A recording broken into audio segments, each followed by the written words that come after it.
ആദവനാട് ഗ്രാമപഞ്ചായത്തിൻ്റെ 2026-27 വാർഷിക ബജറ്റ് അവതരിപ്പിക്കാൻ ഭാഗ്യമുണ്ടായി.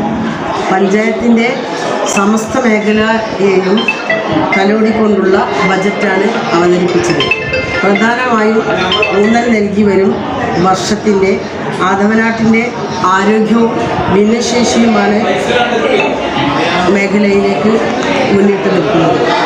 അതൊരു ആരോഗ്യ പ്രവർത്തകയായതുകൊണ്ട് വളരെയധികം സന്തോഷകരമാണ്. പുതിയ സാങ്കേതിക വിദ്യ ഉപയോഗിച്ച് പഞ്ചായത്തിനെ കൂടുതൽ ജനകീയമാക്കാൻ ശ്രമിക്കും എന്നതാണ് ലക്ഷ്യം. ആദവനാട് പഞ്ചായത്തിലെ 2026-27 വാർഷിക പദ്ധതി വൈസ് പ്രസിഡന്റ് ഇന്ന് അവതരിപ്പിച്ചു.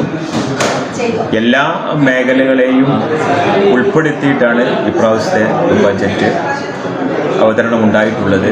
അതിൽ പ്രധാനപ്പെട്ടത് ആരോഗ്യ രംഗത്ത് നമ്മുടെ പഞ്ചായത്തിൽ പുതിയ ഡയാലിസിസ് സെൻറ്റർ ആരംഭിക്കും.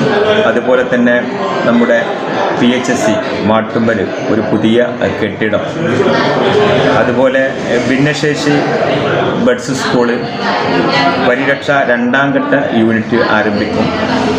ഗ്രാമവണ്ടി നമ്മുടെ പഞ്ചായത്തിൽ ഗ്രാമപ്രദേശങ്ങളിൽ, ഇൻഡോർ സ്റ്റേഡിയം, പാർക്കച്ചിറ കുളത്തിന് സമീപം സാംസ്കാരിക കേന്ദ്രം സ്ഥാപിക്കുക, പുത്തനത്താണി ടൗണ് സൗന്ദര്യവൽക്കരണം, സമ്പൂർണ്ണ സോളാർ വൽക്കരണം ആദവനാട് പഞ്ചായത്തിൽ. അങ്ങനെ എല്ലാ മേഖലകളെയും തൊട്ട് തലോടിയിട്ടാണ് നമ്മുടെ പഞ്ചായത്തിൽ ഇപ്രാവശ്യം ബഡ്ജറ്റ് അവതരിപ്പിച്ചിട്ടുള്ളത്.